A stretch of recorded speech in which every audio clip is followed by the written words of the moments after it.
பாஸ்கா காலம் 4ஆம் வாரம் புதன்கிழமை.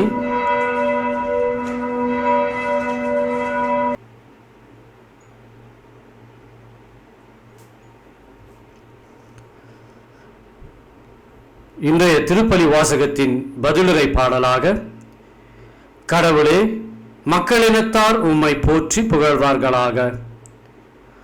திருப்பாடல் அதிகாரம் 67 இறைவசனம் 1. பல்லவியாக திருப்பாடல் 3.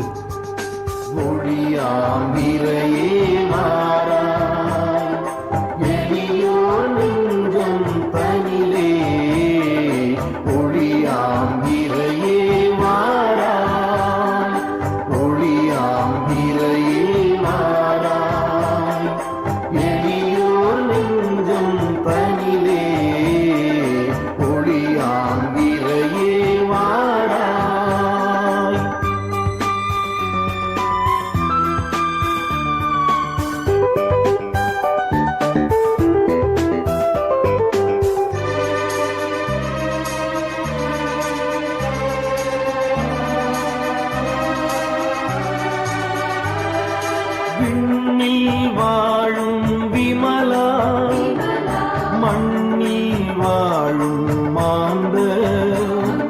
விண்ணில் வாழும் விமலா, மண்ணில் வாழும் மாந்த. உம்மில் என்றும் வாழ எம்மில் எழுமே இறைவா.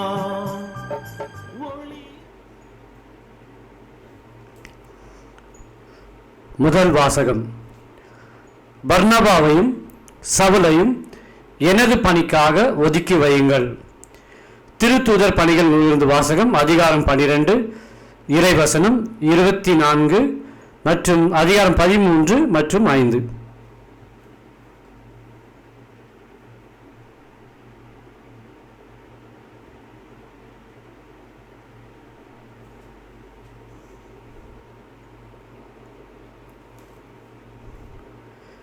அந்நாள்களில் கடவுளின் வார்த்தை மேன்மேலும் பரவியது. பர்னபாவும் சவுலும் தங்கள் திருத்தொண்டை முடித்த பின் மார்க்கு எனப்படும் யோவானை கூட்டிக் கொண்டு எருசலேமில் இருந்து திரும்பி சென்றனர். அந்தோக்கியா திருச்சபையால் பர்னபா, நீகர் எனப்படும் சீமோன், சீரேன் ஊரானாகிய லூக்கியா, குறுநில மன்னன் ஏரோதுவுடன் வளர்ந்த மனாயின், சவுல் ஆகியோர் இறைவாக்கினராகவும் போதகராகவும் இருந்தனர். அவர்கள் நோன்பிருந்து ஆண்டவரை வழிபடும் போது தூய ஆவியார் அவர்களிடம், பர்னபாவையும் சவுலையும் ஒரு தனிப்பட்ட பணிக்கென நான் அழைத்திருக்கிறேன், அந்த பணிக்காக அவர்களை ஒதுக்கி வையுங்கள் என்று கூறினார். அவர்கள் நோன்பிருந்து இறைவனும் வேண்டினார்கள். தங்கள் கைகளை அவர் மீது வைத்து திருப்பணியில் அமர்த்தி அவர்களை அனுப்பி வைத்தார்கள். இவ்வாறு தூய ஆவியாரால் அனுப்பப்பட்டவர்கள் செலுக்கியாவுக்கு சென்றார்கள். அங்கிருந்து சைப்ரஸுக்கு கப்பல் ஏறினார்கள். அவர்கள் சாலமி நகருக்கு வந்து அங்குள்ள யூதரின் தொழுகை கூடங்களில் கடவுளின் வார்த்தையை அறிவித்தார்கள். யோவானை தங்கள் உதவியாளராக கொண்டிருந்தார்கள். ஆண்டவரின் அருள்வாக்கு. இறைவனுக்கு நன்றி.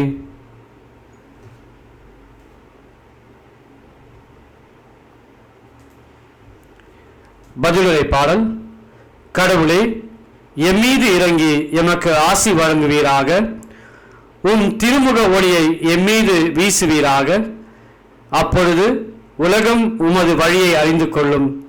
பிற இனத்தார் அனைவரும் நீர் அருளும் மீட்பை உணர்ந்து கொள்வர். பல்லவி.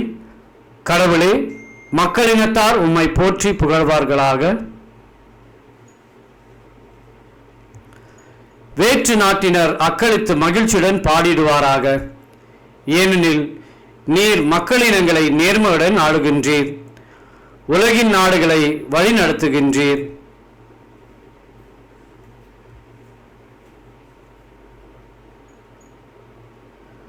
பல்லவி.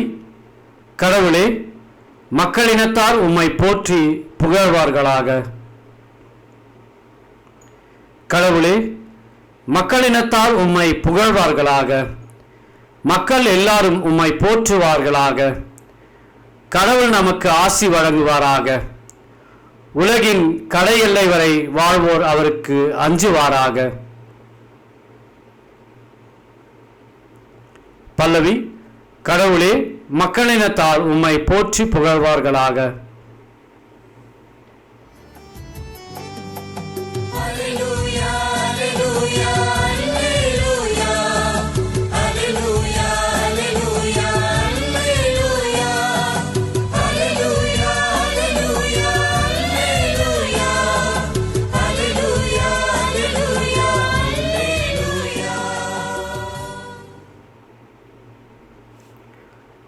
நற்செய்திக்கு முன் வாழ்த்தொளி. உலகின் ஒளி நானே, என்னை பின்தொடர்பவர் வாழ்வுக்கு வழிகாட்டும் ஒளி கொண்டிருப்பார் என்கிறார் ஆண்டவர்.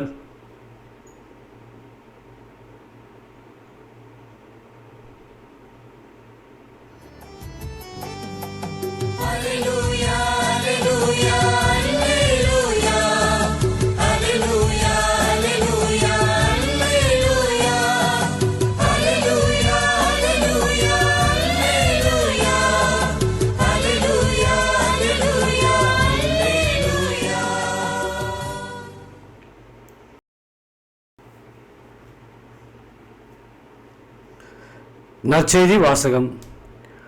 உலகின் ஒளி நானே.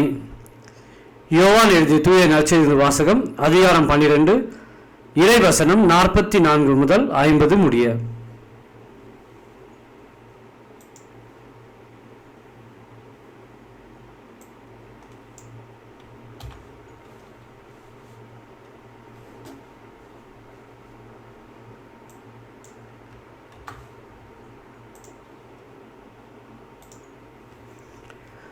அக்காலத்தில் இயேசு உரத்த குரலில் கூறியது, என்னிடம் நம்பிக்கை கொள்பவர் என்னிடம் மட்டுமல்ல, என்னை அனுப்பியவரிடமே நம்பிக்கை கொள்கிறார். என்னை காண்பவரும் என்னை அனுப்பியவரையே காண்கிறார். என்னிடம் நம்பிக்கை கொள்பவர் இருளில் இராதபடி நான் ஒளியாக உலகிற்கு வந்தேன். நான் கூறும் வார்த்தைகளை கேட்டும் அவற்றை கடைப்பிடியாதவருக்கு தண்டனை தீர்ப்பு வழங்குபவன் நான் அல்ல. ஏனெனில் நான் உலகிற்கு தீர்ப்பு வழங்க வரவில்லை, மாறாக அதை மீட்கவே வந்தேன். என்னை புறக்கணித்து நான் சொல்வதை ஏற்றுக்கொள்ளாதவருக்கு தீர்ப்பளிக்கும் ஒன்று உண்டு. என் வார்த்தையே அது. இறுதி நாளில் அவர்களுக்கு அது தண்டனை தீர்ப்பு அளிக்கும். ஏனெனில் நானாக எதையும் பேசவில்லை, என்னை அனுப்பிய தந்தையே நான் என்ன சொல்ல வேண்டும் என்ன பேச வேண்டும் என்பது பற்றி எனக்கு கட்டளை கொடுத்துள்ளார். அவருடைய கட்டளை நிலைவாழ்வு தருகிறது என்பது எனக்கு தெரியும். எனவே நான் சொல்பவற்றையெல்லாம் தந்தை என்னிடம் கூறியவாறே சொல்கிறேன்.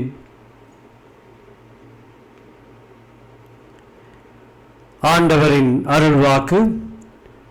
கிறிஸ்துவே உமக்கு புகழ்.